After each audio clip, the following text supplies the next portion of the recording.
Welcome back all my students. आज बहुत दिनों के बाद तुम लोगों का क्लास लेने का मौका मिला। इंशाल्लाह यहाँ से तुम लोगों का रेगुलर क्लास चलेगा। और मुझे याद है कि मैंने तुम लोगों को अवतल दर्पण द्वारा प्रतिबिंब का बनना वहाँ पे मैंने स्टॉप कर दिया था क्लास को ऑफलाइन में। तो आज मैं उसमें 2-3 डायग्राम मैंने बनाया था, 2-3 स्थिति बताया था, जिसमें जब वस्तु यानी बिंब अनंत पर हो और दूसरा जब वस्तु जो है अनंत से परे वक्रता केंद्र से परे हो और तीसरा वक्रता केंद्र। मेरे ख्याल से ये मैंने पढ़ाया था, बाकी तुम लोग देख लेना। और तो क्लास को स्टार्ट करें इससे पहले मैं चाहता हूं कि तुम लोग जो है कॉपी और अपना पेन जो है उसको निकाल लो। और आज से जो है तुम लोगों का क्लास कंटिन्यू चलेगा। और किसी तरह की कोई दिक्कत होती है तो बताओ कि क्या परेशानी हो रही है तुम लोगों को। और फिर देखो अब यहाँ क्लास में क्या होता है जी। तो मुझे लगता है कि हम अवतल दर्पण द्वारा जो प्रतिबिंब का बनना है उसी को हम पढ़ा रहे थे जी। तो आइए हम लोग पढ़ते हैं।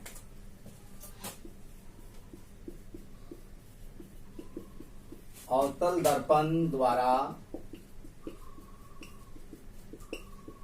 प्रतिबिंब बनना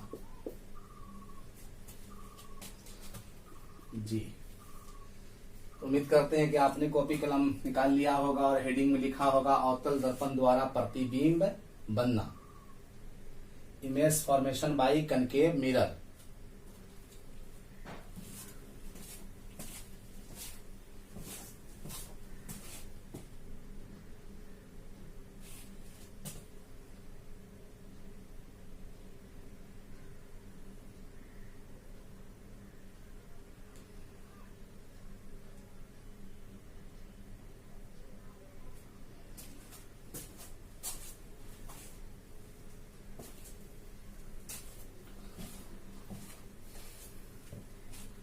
तो आइए सबसे पहली स्थिति पढ़ते हैं। पहली स्थिति में जब वस्तु अनंत पर हो, वस्तु अर्थात बिंब भी आप लिख सकते हो। तो एक पहली स्थिति क्या है, केस फर्स्ट कह सकते हैं हम लोग। केस फर्स्ट क्या है, जब वस्तु अनंत पर हो। तो आइए सबसे पहले हम लोग डायग्राम बनाने की कोशिश करते हैं। सबसे पहले तो ये एक अवतल दर्पण है ना। तो यहाँ पे आप जो है सबसे पहले एक मुख्य अक्ष को ले लो। मुख्य अक्ष ये यहाँ पे ध्रुव है और ये 90 डिग्री पर टकराता है। इस वजह से जो है किरण जो है फिर वापस उसी दिशा में चला आएगा। क्योंकि हमको कहा जा रहा है कि जब वस्तु अनंत पर हो, तो ये वस्तु जो है अनंत पर है। डॉट डॉट करके दिखा दीजिए। तो सपोज कि एक किरण, इसमें चूंकि डायग्राम बनाने के लिए आपको 2 किरणों को लेना बहुत आवश्यक है ना। 2 किरणों को लेना आवश्यक है, बताया गया होगा। तो एक किरण ये मुख्य अक्ष के समांतर, तो यहां पर आपको एक F और ये C वक्रता केंद्र है। तो आपको ये बताया गया होगा कि जो किरण मुख्य अक्ष के समांतर आती है वो दर्पण से टकराने के बाद मुख्य फोकस से होकर निकल जाती है जी। मैंने ब्लैक कलर से दिखा दिया परावर्तित किरण को। तो ये किरण निकल रही है। एक किरण और दिखाइए यहाँ पे डायग्राम बनाने के लिए, ये इधर से। तो ये भी मुख्य अक्ष के समानांतर है। तो ये भी क्या होगा, मुख्य फोकस से होकर के निकलेगा। तो आप क्या देख रहे हो, कितना बड़ा वस्तु है ये, कितना बड़ा बिंब है जो अनंत पर है। वस्तु कहाँ है, अनंत पर। तो ये अनंत है। तो जब वस्तु अनंत पर था तो दोनों किरणें जहां पर मिलती हैं वहां पे प्रतिबिंब बनता है। तो दोनों किरणें कहाँ मिली, दोनों परावर्तित किरण जो है, ये कोई वस्तु है, वो वहां से प्रकाश उससे निकल करके किरण जो है वो दर्पण टकराने के बाद मुख्य अक्ष के जिस बिंदु पर मिलती है उसे उस वस्तु का वास्तविक प्रतिबिंब कहते हैं। यही हम लोगों ने पढ़ा है। तो आप यहां देख सकते हो कि मुख्य फोकस पर, तो डायग्राम को बनाओ। अगर तुमने डायग्राम बना लिया है तो लिखो उसमें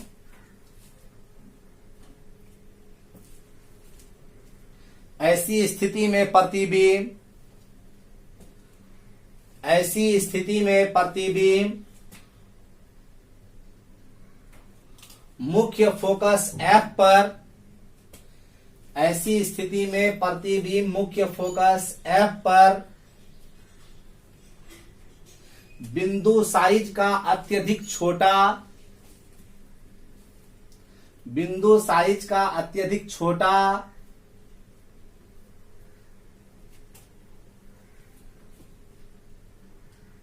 लिख लिया, अत्यधिक छोटा, फिर कोमा दे करके वास्तविक और उल्टा बनता है।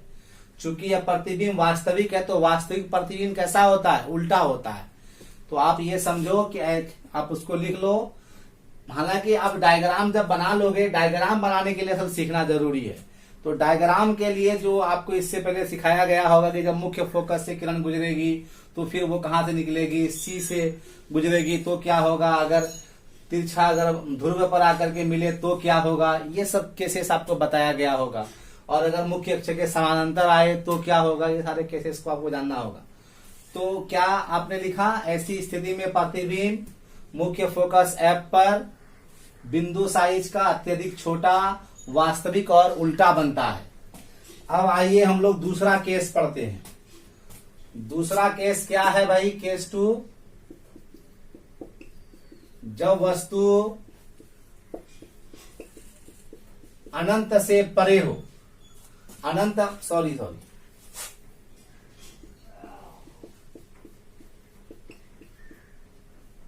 वक्रता केंद्र C से परे हो।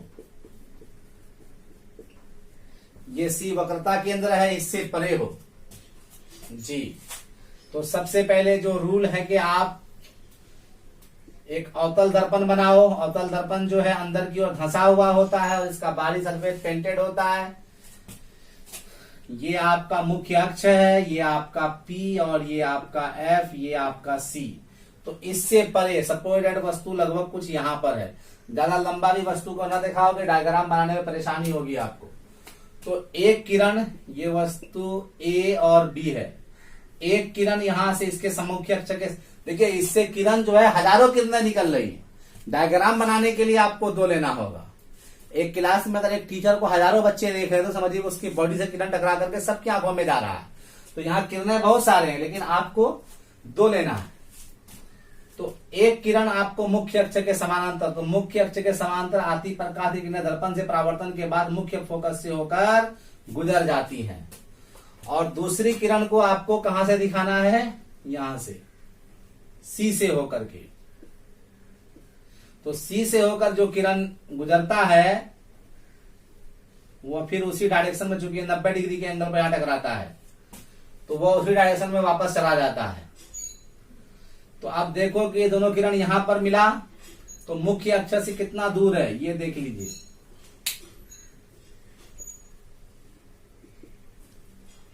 है ना? तो A डैश B डैश। आप देख सकते हो प्रतिबिंब कहां बना? मुख्य फोकस F और वक्रता केंद्र C के बीच में बनता है। और वस्तु जो है आप प्रतिबिंब, ये प्रतिबिंब का साइज है। प्रतिबिंब का साइज वस्तु के साइज से क्या है? छोटा है। तो आप क्या लिखोगे? ऐसी स्थिति में प्रतिबिंब मुख्य फोकस और वक्रता केंद्र के बीच बनता है। आप ऐसा भी लिख सकते हो कि ऐसी स्थिति में प्रतिबिंब F और C के बीच में, क्योंकि F और C को हम लोग समझते हैं ना, F मुख्य फोकस को और C वक्रता केंद्र को डिनोट करता है। तो लिखिए ऐसी स्थिति में प्रतिबिंब मुख्य फोकस और वक्रता केंद्र के बीच में बनता है, जो वस्तु से छोटा होता है। आगे फिर विराम देकर के लिखिए यह प्रतिबिंब वास्तविक और उल्टा होता है। यह प्रतिबिंब वास्तविक और उल्टा होता है। अब आइए तीसरा केस पढ़ते हैं। किरण जैसे जैसे आप देखते जाओगे, किरण वस्तु जैसे जैसे दर्पण के करीब जाता जाएगा, इमेज का साइज जो है वो बढ़ता जाएगा। पहले हमने अनंत पे रखा, फिर सी से परे, अब सी पर रखेंगे। जब वस्तु को बिंब भी कहते हैं, ये चूंकि एनसीईआरटी सब बिंब ही लिखता है। जब वस्तु यानी बिंब जो है सी पर हो, तो आइए इसको देखते हैं।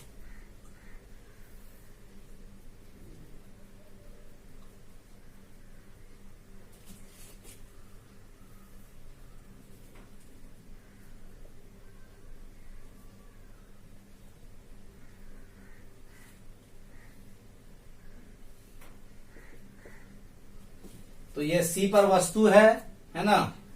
इसमें एक चीज आप कर सकते हो, चूंकि ये जो मुख्य अक्ष जो 90 डिग्री पर चूंकि टकराता है, इस तरीके से होता है, तो आप इसमें दिखा सकते हो, यूं करके दिखा सकते हो जी। तो एक किरण तो मुख्य अक्ष के समानांतर जाएगा, और वो कहां से होकर गुजर जाएगा? एफ से होकर गुजर जाएगा जी।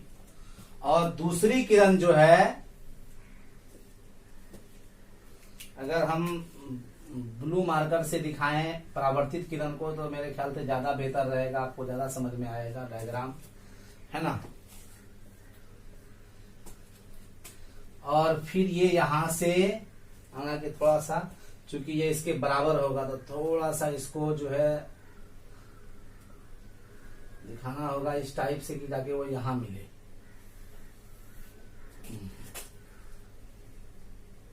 इसीलिए हम समझते हैं कि एफ का निर्धारण आप बाद में करोगे ना, थोड़ा एडजस्ट करोगे।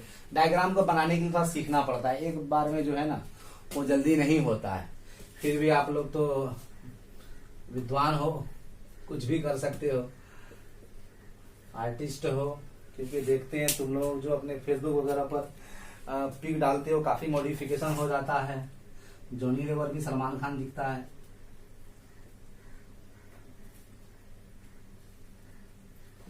तो ये प्रतिबिंब है और ये बिंब है। थोड़ा सा लग रहा प्रतिबिंब का साइज बड़ा हो गया है क्या, लेकिन बड़ा नहीं होगा, है ना। इसको ऐसे बनाना है कि दोनों का साइज जो है बराबर हो जाए। फिलहाल आप मान लीजिए कि बराबर है क्या। अरे मानने में क्या रहता है भाई, मानने में कुछ जा रहा है क्या? लोग मान करके चांद पर पहुंच गए और हम इतना खाना माने। तो क्या देख रहे हैं इसमें क्या देख रहे हैं कि प्रतिबिंब जहां सी पर है, सॉरी बिंब जहां सी पर है, प्रतिबिंब भी सी पर ही है।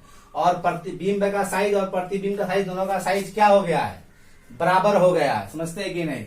देखिए, अगर आपको थोड़ा सा इसमें अब्बा डब्बा जब्बा और ज्यादा देना है ना, नहीं समझे, थोड़ा सा और इसको स्मार्ट बनाना है, तो आप ऐसा कर सकते हो। चलो ये दर्पण का नाम MN कर देते हो, समझते हैं कि नहीं। हालांकि किरण भी कर सकते हो, जैसे कि ये ए है, यहाँ पर आप जो है कि AE वगैरह कुछ डाल सकते हो। लेकिन ज्यादा देने के बाद बच्चा कंफ्यूजन नहीं देते हैं।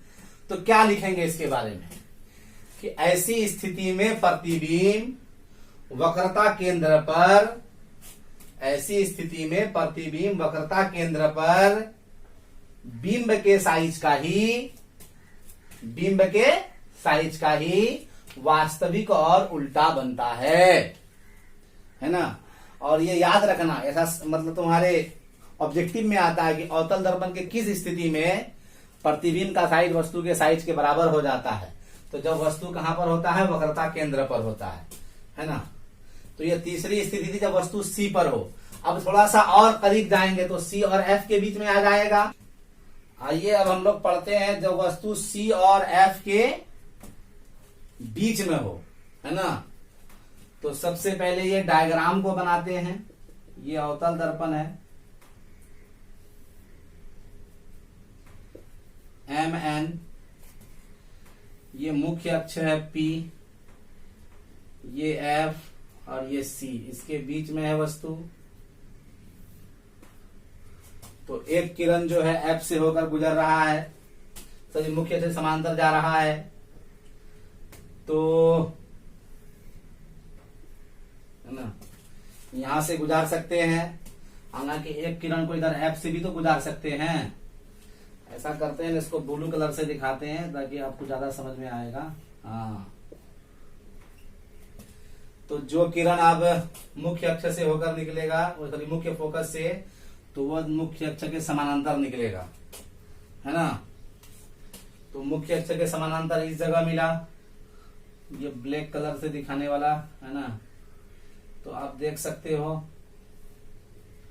ये आपको था ए बी, तो ये उलट गया ए डैश बी डैश, तो ये तो वक्रता केंद्र है, तो वक्रता केंद्र से क्या हो गया, दूर हो गया। यानी जैसे जैसे आप करीब जा रहे हो ना दर्पण के, वैसे वैसे इमेज जो है दूर भाग रहा है ना।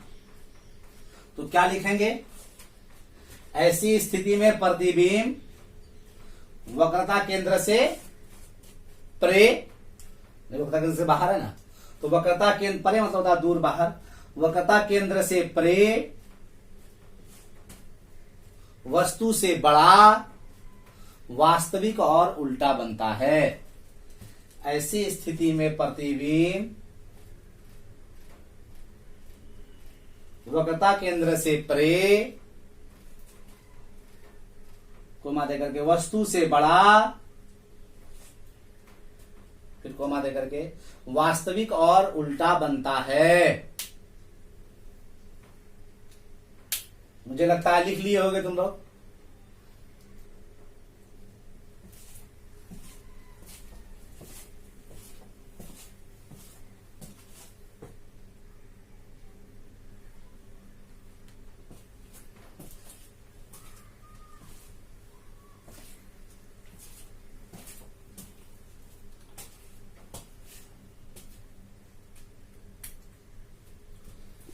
अब आओ पांचवा केस पढ़ते हैं।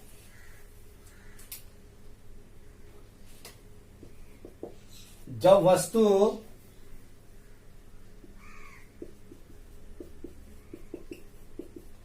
मुख्य फोकस पर हो, है ना, अब सी से और उधर जाएगा तो किस पर आ जाएगा, मुख्य फोकस एफ पर आ जाएगा। कुछ बच्चे बोलते हैं इधर आप खड़े रहते हैं बोर्ड दिखाई नहीं देता है, तो लोग थोड़ा सा साइड हो जाते हैं। ये पी एफ सी है ना, ये एम और ये एम, तो वस्तु कहां है, मुख्य फोकस एफ पर। तो एक किरण को आप इसके गुजारे समानांतर, ये ए और ये बी वस्तु कहा, ये मुस्कुराते हुए इधर से निकल गया, है ना। एक किरण को आप तो यहां से गुजार सकते हैं, हालांकि पी से भी ले सकते हैं, लेकिन एनसीईआरटी कुछ इस तरीके से दिखाया है, एनसीईआरटी के फिगर को ही फॉलो करते हैं। यानी कि ये किरण, मतलब हम तो यहां से ले लिए पहले, लेकिन आप ले सकते थे यहां से, है ना। जैसे ये वस्तु है तो यहां से जाएगा ना इधर, तो लेकिन ये सी से ही के डायरेक्शन में है, तो वो वहां से 90 डिग्री के कोण टकरा करके ये सी से निकलेगा, है ना। तो गौर से देखिए, ये दोनों जो है ना,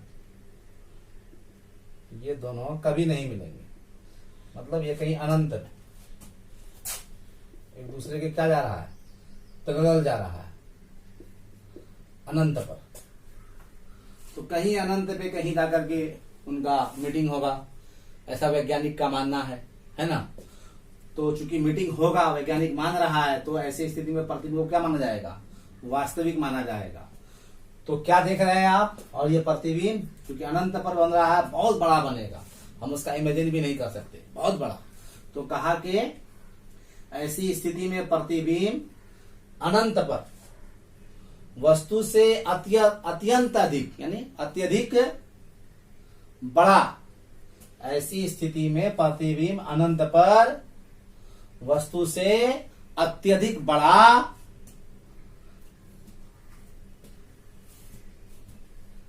कोमा देकर के वास्तविक और उल्टा बनता है।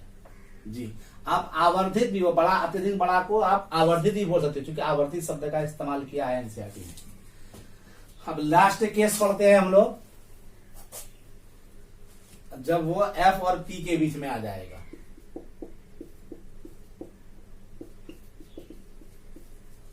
जब वस्तु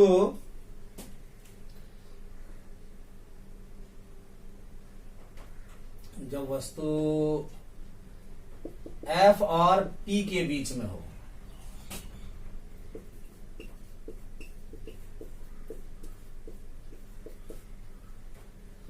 है ना, यहाँ पे जगह बना देंगे यहीं पे। तो एफ मतलब मुख्य फोकस, पी मतलब ध्रुव। तो देखिए इसमें क्या होगा, सपोज दैट कि एक मिरर है आपका अवतल दर्पण M और N, ये P ये F और ये C, वस्तु जहां क्या है P और F के बीच में है। तो एक किरण तो गुजरा इधर से, अब तो F से जाएगा नहीं, ऐसा नहीं करते हैं, इसको गुजारते हैं P से। तो P से यूं गुजर जाएगा, जितना तिरछा आता है उतना तिरछा वो निकल जाता है, यही हम लोग पढ़े हैं।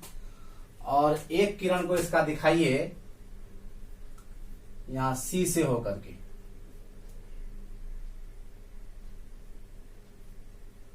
है ना, ये C से। तो इसमें गौर से देखो क्या हो रहा है, किरण दोनों यहाँ पे नहीं मिलेगा, लेकिन किरण को कहीं ना कहीं मिलाते हुए दिखाना है। तो इसका मुख्य फोकस आप पीछे की ओर लीजिए और इसका डॉट डॉट लीजिए।